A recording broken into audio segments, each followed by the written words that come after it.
ሰላም ጤና ይስጥልኝ ከፋክት ኒውስ የዜና ስቱዲዮ የሰዓቱን ሰበር መረጃ ይዤ ቀርቤያለሁ። በመካከለኛው ምስራቅ የተከሰቱ እጅግ አስደንጋጭና ዓለምን እያነጋገሩ ያሉ መረጃዎችን አጠናክሬ ያቀረብኩላችሁ እኔ ሙለር ዘቤስት ነኝ።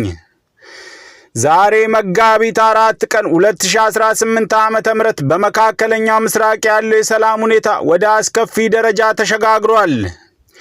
ኢራን በሳዑዲ አረቢያና በኳታር የነዳጅ ማጣሪያዎች እንዲሁም በአሜሪካ ኤምባሲ ላይ የፈጸመችው ጥቃት ሳያበቃ ስልታዊውን የሆርሙዝ ሰርጥ መዝጋቷን ማወጇ ዓለምን ለከፍተኛ ድንጋጤ ጥሏታል። ዝርዝር መረጃዎቹን እንደሚከተለው አቀርባለሁ። በዛሬው ዕለት የወጣው እጅግ አስደንጋጭ መረጃ ኢራን የዓለም የነዳጅ ዝውውር ወሳኝ የሆነውን የሆርሙዝ ሰርጥ ሙሉ በሙሉ መዝጋቷ ማወጇን ነው። የኢራን ባህር ኃይል እንደገለጸው ማንኛውም መርከብ በዚያ አልፋለሁ ቢል የእሳት አበላ ይበለዋል ሲል በይፋ አስታውቋል። ይህ እርምጃ በዓለም የነዳጅ ዋጋ ላይ ታይቶ የማይታወቅ ጭማሪ ያስከተለ ሲሆን በዓለም አቀፍ ንግድ ላይም ከፍተኛ ቀውስ ፈጥሯል። ባለፉት 12 ሰዓታት ውስጥ ኢራን በሳዑዲ አረቢያና በኳታር በሚገኙ ግዙፍ የነዳጅ ማጣሪያዎች ላይ በድሮንና በሚሳኤል የታጀበ ጥቃት ፈጽማለች። በጥቃቱ በማጣሪያዎቹ ላይ ከፍተኛ የእሳት አደጋ የተነሳ ሲሆን የምርት ሂደት ሙሉ በሙሉ ማቋረጡ ታውቋል።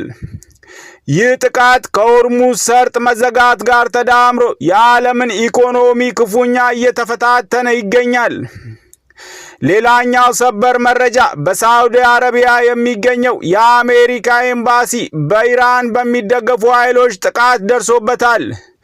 በጥቃቱም በኤምባሲው የዲፕሎማቲክ ይዞታዎች ላይ ከፍተኛ የንብረት ውድመት የደረሰ ሲሆን አሜሪካ ይህንን ድርጊት ቀጥተኛ ጦርነት ስትል ገልጻዋለች።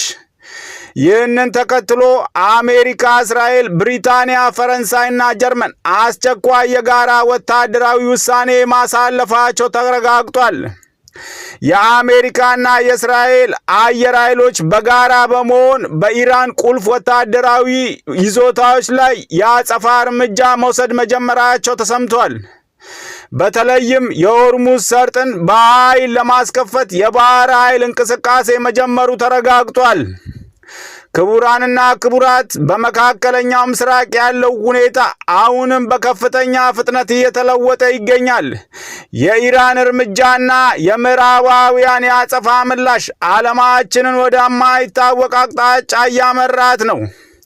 ፋክት ኒውስ ጉዳዩን በንቃት እየተከታተለ መረጃዎችን በፍጥነት የሚያደርስላችሁ ሲሆን ስለተከታተላችሁን ከልብ እያመሰገንን መረጃዎችን አጠናክሬ ያቀረብኩላችሁ እኔ ሙለር ዘቤስት ነኝ። ሰላም ለሀገራችን፣ ሰላም ለዓለማችን ይሁን።